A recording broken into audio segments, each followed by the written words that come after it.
الحمدللہ رب العالمین والصلاة والسلام علی سید الانبیاء والمرسلین وعلی آلہ واصحابہ اجمعین اما بعد فاعوذ باللہ من الشیطان الرجیم بسم اللہ الرحمن الرحیم۔ بعد از حمد و صلاۃ معزز و محتشم سامعین، السلام علیکم ورحمۃ اللہ وبرکاتہ۔ سامعین ذی احتشام، اللہ تعالیٰ نے مسلمانوں کی خوشی اور مسرت کے لیے 2 دن عطا کیے ہیں۔ ان میں سے ایک دن عید الفطر کا ہے اور ایک دن عید الاضحیٰ کا ہے۔ حضرت سیدنا انس بن مالک رضی اللہ تعالیٰ عنہ سے مروی روایت ہے کہ نبی کریم صلی اللہ علیہ وآلہ وسلم جب مدینہ طیبہ میں تشریف فرما ہوئے تو آپ نے دیکھا کہ وہاں کے لوگ 2 دن خوشی اور مسرت کا اظہار کرتے ہیں۔ تو حضور سید عالم صلی اللہ علیہ وآلہ وسلم نے ان سے پوچھا بھی یہ 2 دن کیا ہیں، ان 2 دنوں میں خوشی اور مسرت کی وجہ کیا ہے؟ تو آپ کو بتایا گیا کہ یہ 2 دن ایسے ہیں کہ جن کو زمانہ جاہلیت سے لے کر اب تک خوشی اور مسرت کے طور پر منایا جاتا ہے۔ تو حضور سید عالم صلی اللہ علیہ وآلہ وسلم نے ارشاد فرمایا ان اللہ قد ابدلکم بہما خیرا منہما یوم الاضحیٰ و یوم الفطر۔ نبی کریم صلی اللہ علیہ وآلہ وسلم نے ارشاد فرمایا کہ بے شک تمہیں ان سے بہتر 2 دن عطا کیے گئے ہیں، اور وہ جو 2 بہتر دن عطا کیے گئے ان میں سے ایک دن عید الاضحیٰ کا ہے اور ایک دن عید الفطر کا ہے۔ تو سامعین ذی احتشام، اگر دیکھا جائے تو عید الفطر بہت ساری خوشیوں کا مجموعہ ہے۔ اب اس عید پر رمضان کے روزوں کی بھی خوشی ہوتی ہے، رمضان کی راتوں میں قیام کرنے کی بھی خوشی ہوتی ہے، اسی طریقے سے لیلۃ القدر کی بھی خوشی ہوتی ہے، نزول قرآن کی بھی خوشی ہوتی ہے، اور اس کے ساتھ ساتھ اللہ کی طرف سے جو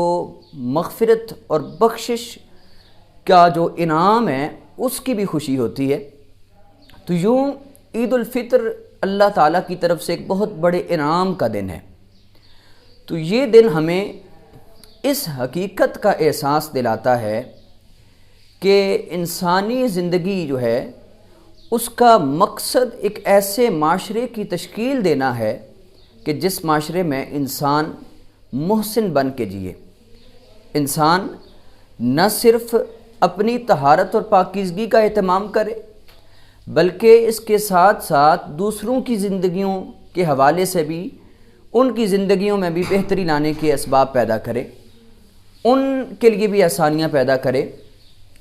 یعنی اب دیکھیں نا کہ پورا رمضان جو ہے ہم روزے رکھتے ہیں، سارا دن بھوک اور پیاس کو برداشت کرتے ہیں، پھر اس ماہ مقدس کے آخر میں عید الفطر پر صدقہ فطر کی صورت میں غرباء اور محتاجوں کی مدد بھی کرتے ہیں۔ تو یہ ساری چیزیں ہمیں اس بات کا شعور دلاتی ہیں کہ انسان کی زندگی کا مقصد صرف یہ نہیں کہ وہ اپنی پرواہ کرے، بلکہ اس کی زندگی کا مقصد یہ ہے کہ جس طرح اس پر یہ لازم ہے کہ وہ اپنے آپ کی پرواہ کرے، اپنے آپ کو طہارت عطا کرے، اسی طریقے سے اس کی زندگی کا مقصد یہ بھی ہے کہ وہ دوسروں کی ضرورتوں کا بھی خیال رکھے، وہ دوسروں کے کام آئے، ان کی ضرورتوں کا کفیل بنے اور ان کی مشکلات کے لیے آسانیاں پیدا کرے۔ تو یہی عید الفطر کی روح ہے اور یہی عید الفطر کا پیغام ہے کہ جس طرح ہم نے پورے رمضان کریم میں اللہ تعالیٰ کی رضا کی خاطر دن کو روزے رکھے ہیں، رات کو قیام کیا ہے، اور پھر اس ماہ مقدس کے آخر میں ہم نے اللہ کی رضا کی خاطر ہی اپنے مال کو اس کے راستے میں خرچ کیا ہے، تو اسی طریقے سے ہم پورا سال اللہ کی رضا کی خاطر اس کی عبادت بھی کریں گے اور اس کے بندوں کے لیے آسانیاں پیدا کرنے کا بھی سبب بنیں گے۔ اللہ کریم کی بارگاہ میں دعا ہے مالک کائنات ہم سب کو قرآن و سنت کا صحیح فہم عطا فرمائے۔ وآخر دعوایا ان الحمدللہ رب العالمین۔